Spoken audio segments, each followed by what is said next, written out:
Hello everybody. Welcome back and thanks for joining me again. I often get questions and comments from men who have been on the receiving end of emotional and mental abuse, so I thought that would be something good to cover in this video. There was an instance just a couple of weeks ago. As some of you may or may not know or remember, John, the man that I'm with now, is a pilot. They had a jump seater in the flight deck a couple of weeks ago. So it was just the three of them flying along, talking, and of all things, they're talking about their relationships, present and past. So this subject came up. For some time, we didn't realize that John had been with a narcissist. It took me a while to realize that there were two different kinds. It took me a while to realize that not only was I married to one for 24 years, but that my mother, in fact, is also a narcissist. When you're in it, you don't see it. You're just sort of blind to all of it. It's all blurred, and you just accept this way of life. You accept this way of being treated, so you're not really aware of it. There are at least two different kinds. And so my ex, being very calculating and conniving and awful, his ex was the other type of narcissist that's very much about appearances and how do I look, and putting on airs for friends and coworkers and family and so on and so forth, very much like my mother. We didn't realize for some time that he had been in fact in this type of relationship. Once we discovered it, we of course talked about it and brought it all out to the surface and so on and so forth. So he started talking about this with this jump seater, if you will, and this guy was like, I know exactly what you're talking about. That's how my ex was.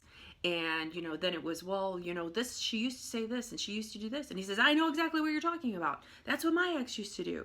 And she used to say such and such and she used to do such and such. And the captain was floored. He was astonished at what he was hearing at this exchange between John and this other party in the flight deck with them. This was completely foreign to him. He is married, and has some small children, and he could not believe the things that he was hearing and the stories that John and this other gentleman were sharing. He couldn't believe that they had been in relationships like that there were women like this, that they acted this way, that they said and did the things that they discussed. It was all just very foreign to him. He had no idea that type of person existed. When it was all said and done, the man who was jump seating said, I'm so glad I am not alone. I am so glad I'm not alone in this. I'm so glad that somebody else, understands, relates, has been through this, whatever.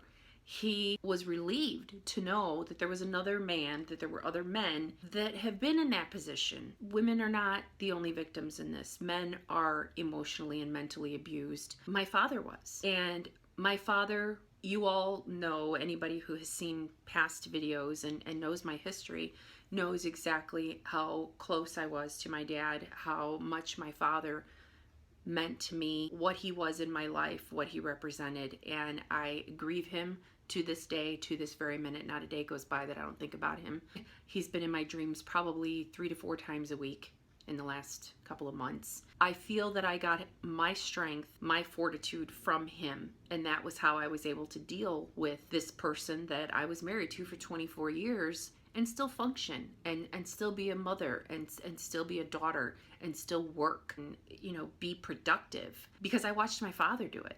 I watched him build a legacy that they incidentally tore down after he died, but I watched him build this legacy in spite of her abuse, in spite of her ability to praise him and say good things to him and show him that she cared. She's just so insecure, as all narcissists are. She just wanted to tear him down all the time. I realized that it depended on what suited her, what day it was, which way the winds were blowing. If they were amongst people that they knew, neighbors, close friends, relatives, she was tearing him down. You don't know anything, blah, blah, blah, blah, blah. I don't even want to go into it. If it suited her and she felt like bragging and making herself look good, then it was, oh, well, he's a brilliant businessman and he bought this and did that and we've acquired such and such, because it gave her bragging rights.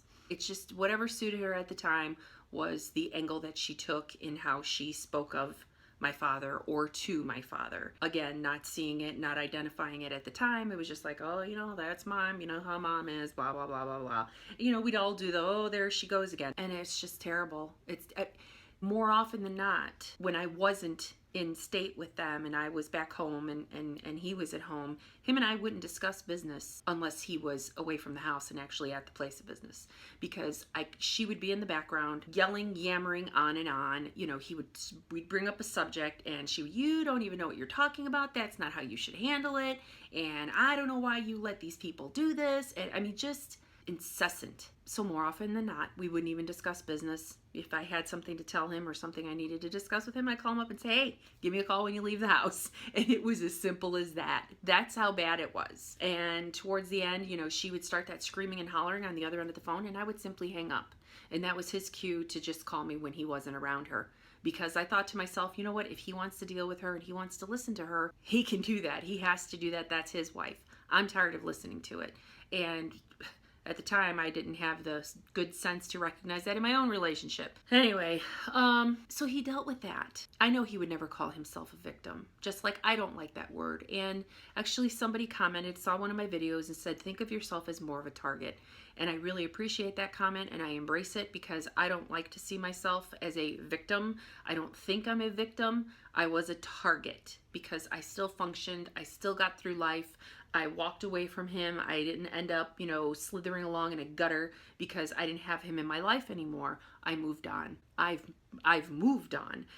Yeah, you're a target is what you are. You're a target. And really, it just all depends on how you come out of it. And if you're watching this and you've moved on with your life, or you're looking for a way to move on with your life and move past some awful person, then you were just a target.